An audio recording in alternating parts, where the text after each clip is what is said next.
ಎಂಥದ್ದೇ ಮೂಳೆ ನೋವಾಗಿರಲಿ, ಮಂಡಿ ನೋವಾಗಿರಲಿ, joint pain ಆಗಿರಲಿ ಅಥವಾ ಬೆನ್ನು ನೋವು, ಸೊಂಟ ನೋವು, ಕೈಕಾಲು ನೋವು, ಕೈಕಾಲು ಹೊಡೆತ, ಕೈಕಾಲು ಹರಿಯೋ ಅಂಥದ್ದು ಅಥವಾ ತುಂಬ ನಮಗೆ ಮಂಡಿಯಲ್ಲಿ ನೋವು ಬರ್ತಾ ಇದೆ, ಮೊಣಕಾಲು ನೋವು ಬರ್ತಾ ಇದೆ, ಮಸಲ್ಸಲ್ಲಿ ತುಂಬ ಪೇಯ್ನ್ ಹೆಚ್ಚಾಗ್ತಾ ಇದೆ, ಆಗಾಗ ಬೆನ್ನು ನೋವು, ಸೊಂಟ ನೋವು, ಕತ್ತು ನೋವು ತುಂಬ ವಿಪರೀತವಾಗಿ ಹೆಚ್ಚಾಗ್ತಾ ಇದೆ ಅಥವಾ ಕೈಗಳು ಒಂಥರ ಮರಗಟ್ಟೋ ರೀತಿ ಆಗುವಂಥದ್ದು, ನಮಗೆ ಕೈಕಾಲು ಜುಮ್ ಅನ್ನಿಸ್ತಾ ಇರುತ್ತೆ, ಮರಗಡ್ತಾ ಇರುತ್ತೆ, ಸ್ಪರ್ಶ ಜ್ಞಾನ ಇರೋದಿಲ್ಲ. ಅಂದರೆ ಅಲ್ಲಿ ನರಗಳಲ್ಲಿ ಒಂದು ರಕ್ತ ಸಂಚಾರ ಸರಿಯಾಗಿ ಆಗ್ತಾ ಇರೋದಿಲ್ಲ.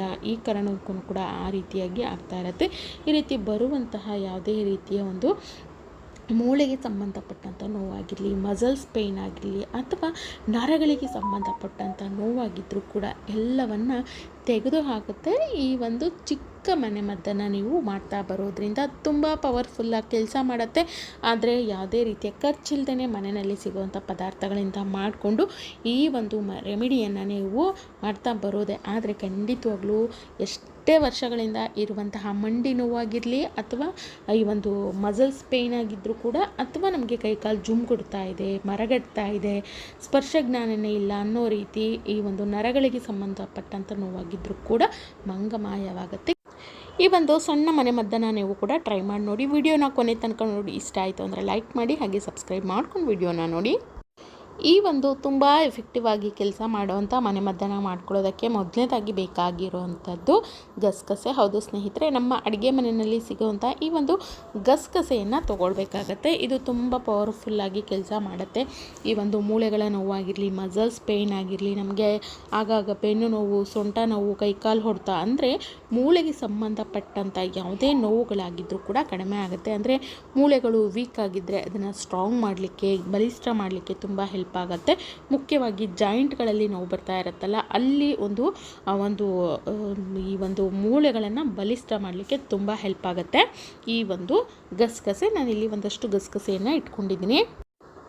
ಆನಂತರ ನಾನಿಲ್ಲಿ ಒಂದಷ್ಟು ಸೋಂಪನ್ನು ಕೂಡ ತೊಗೊಂಡಿದ್ದೀನಿ. ಸೋಂಪು ಅಥವಾ ಬಡೆ ಸೋಂಪು ಅಂತ ಹೇಳಿ ಕರಿತೀವಿ. ಊಟದ ನಂತರ ಸ್ವಲ್ಪ ಸೇವನೆ ಮಾಡೋದ್ರಿಂದ ನಮಗೆ ಈ ಒಂದು ಗ್ಯಾಸ್ಟ್ರಿಕ್ಕು, ಅಸಿಡಿಟಿ, ಹೊಟ್ಟೆ ಉಬ್ಬರ ಅಥವಾ ನಮಗೆ ಆಹಾರ ಸರಿಯಾಗಿ ಜೀರ್ಣ ಆಗ್ತಾ ಇಲ್ಲ ಅನ್ನೋವಂಥ ಸಮಸ್ಯೆಗಳು ಖಂಡಿತ ನಿವಾರಣೆ ಆಗುತ್ತೆ. ಅದೇ ರೀತಿಯಾಗಿ ಕೂಡ ನಾವು ಸೋಂಪನ್ನು ಸೇವನೆ ಮಾಡ್ತಾ ಬರೋದ್ರಿಂದ ಮೂಳೆಗಳು ಬಲಿಷ್ಠ ಆಗುತ್ತೆ. ಮೂಳೆಗಳು ವೀಕ್ ಆಗಿದ್ದರೆ ಬಲಿಷ್ಠ ಮಾಡಲಿಕ್ಕೆ ಹೆಲ್ಪ್ ಆಗುತ್ತೆ.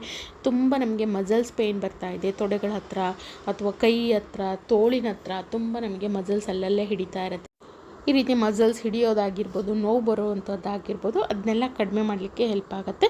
ಅದ್ರ ಜೊತೆಗೇ ನಮಗೆ ಈ ಒಂದು ನರಗಳಲ್ಲಿ ರಕ್ತ ಸಂಚಾರ ಸರಿಯಾಗಿ ಆಗ್ತಾ ಇರೋದಿಲ್ಲ, ಅಂಥದ್ದನ್ನು ಕೂಡ ಕಡಿಮೆ ಮಾಡ್ಕೊಳ್ಳೋದಕ್ಕೆ. ಅಂದರೆ ರಕ್ತ ಸಂಚಾರ ಸರಿಯಾಗಿ ಆಗದೆ ಹೋದರೆ ಏನಾಗುತ್ತೆ ಅಂದರೆ ನಮಗೆ ಕೈ ಕಾಲುಗಳು ಮರಗಟ್ಟತ್ತೆ, ಜುಮ್ ಅನ್ನತ್ತೆ, ಸ್ಪರ್ಶ ಜ್ಞಾನ ಇರೋದಿಲ್ಲ, ಕೈ ಕಾಲುಗಳು ಊದು ಅಂಥದ್ದು, ಬಾವು ಬರುವಂಥದ್ದು ಈ ರೀತಿ ಆಗ್ತಾ ಇರುತ್ತೆ. ಅದನ್ನು ಕೂಡ ಕಡಿಮೆ ಮಾಡ್ಕೊಳ್ಳೋದಕ್ಕೆ ಹೆಲ್ಪ್ ಆಗುತ್ತೆ ಈ ಒಂದು ಸೋಂಪು ಕಾಳು.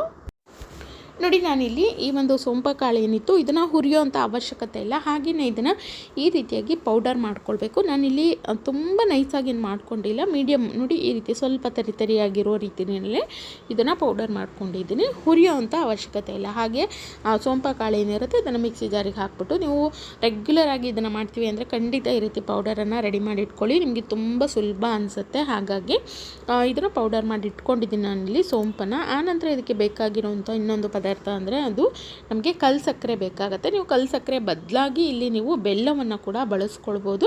ಕಲ್ಲು ಸಕ್ಕರೆ ದೇಹವನ್ನು ತಂಪಾಗಿ ಇರಿಸುತ್ತೆ, ಜೊತೆಗೆ ಮೂಳೆಗಳಿಗೂ ಒಳ್ಳೆಯದು, ನಮ್ಮ ಕಣ್ಣಿಗೆ ಒಳ್ಳೆಯದು. ಹಾಗಾಗಿ ನಾವಿಲ್ಲಿ ಈ ಒಂದು ಕಲ್ಲು ಸಕ್ಕರೆಯನ್ನು ಬಳಸ್ತಾ ಇದ್ದೀವಿ.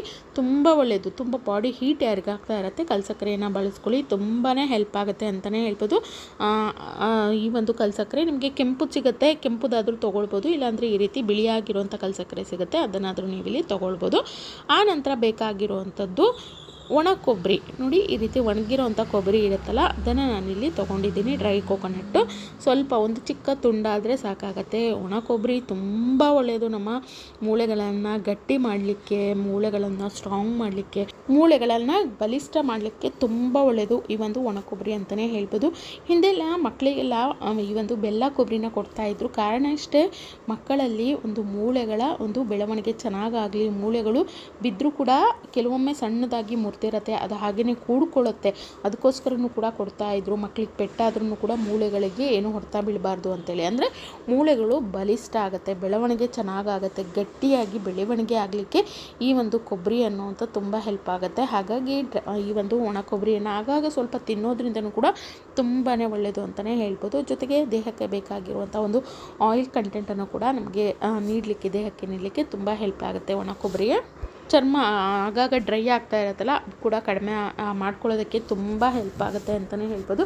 ಅದ್ರ ಜೊತೆಗೇ ನಮ್ಮ ಒಂದು ನರಗಳಲ್ಲಿ ವೀಕ್ನೆಸ್ ಇತ್ತು ಅಂದರೆ, ನರಗಳು ಅಲ್ಲಿ ರಕ್ತ ಸಂಚಾರ ಸರಿಯಾಗಿ ಆಗ್ತಾ ಇಲ್ಲ ಅಂತಂದರೆ ಬ್ಲಾಕೇಜನ್ನು ತಡೆಗಟ್ಟಲಿಕ್ಕೂ ಕೂಡ ತುಂಬ ಹೆಲ್ಪ್ ಆಗುತ್ತೆ ಒಣ ಕೊಬ್ಬರಿಯನ್ನು ನಾವು ಸೇವನೆ ಮಾಡ್ತಾ ಬರೋದ್ರಿಂದ. ನಾನಿಲ್ಲಿ ಚಿಕ್ಕ ತುಂಡಾಗೋಷ್ಟು ಒಣ ಕೊಬ್ಬರಿಯನ್ನು ಎತ್ತಿಟ್ಕೊಂಡಿದ್ದೀನಿ.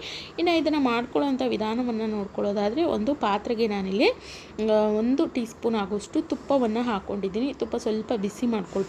ತುಪ್ಪ ಸ್ವಲ್ಪ ಬಿಸಿ ಆದಮೇಲೆ ನಾನಿಲ್ಲಿ ಒಂದು ಅರ್ಧ ಟೀ ಸ್ಪೂನ್ ಆಗುವಷ್ಟು ಗಸಗಸೆಯನ್ನು ಹಾಕ್ಕೊಳ್ತಾ ಇದ್ದೀನಿ.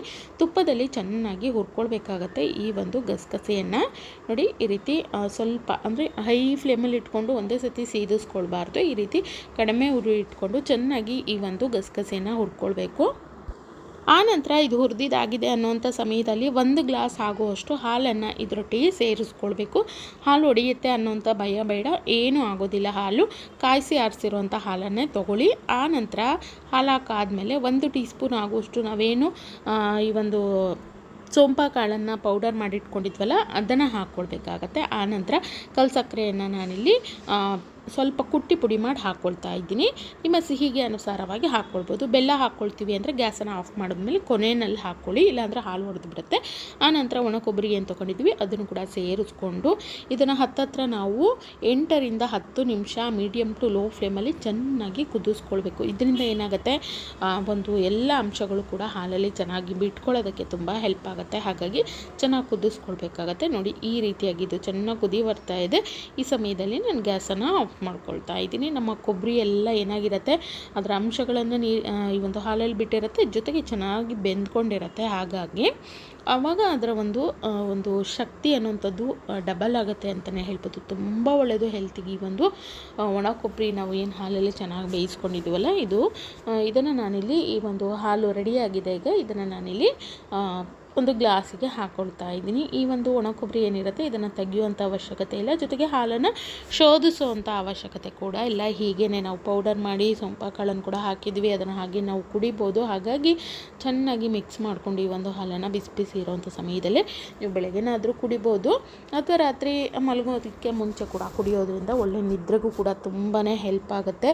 ನಾವು ಇಲ್ಲಿ ಗಸಗಸೆ ಹಾಕಿರೋದ್ರಿಂದ ಯಾರಿಗೆ ನಿದ್ರಾಹೀನತೆ ಸಮಸ್ಯೆ ಇರುತ್ತೆ ಅದು ಕೂಡ ಕಡಿಮೆ ಆಗುತ್ತೆ, ಒಳ್ಳೆ ನಿದ್ರೆ ಬರುತ್ತೆ, ಆರಾಮ್ ಅನಿಸುತ್ತೆ. ದೇಹದ ಒಂದು ಮೈ ಕೈ ನೋವೆಲ್ಲ ಕಡಿಮೆ ಆಗುತ್ತೆ.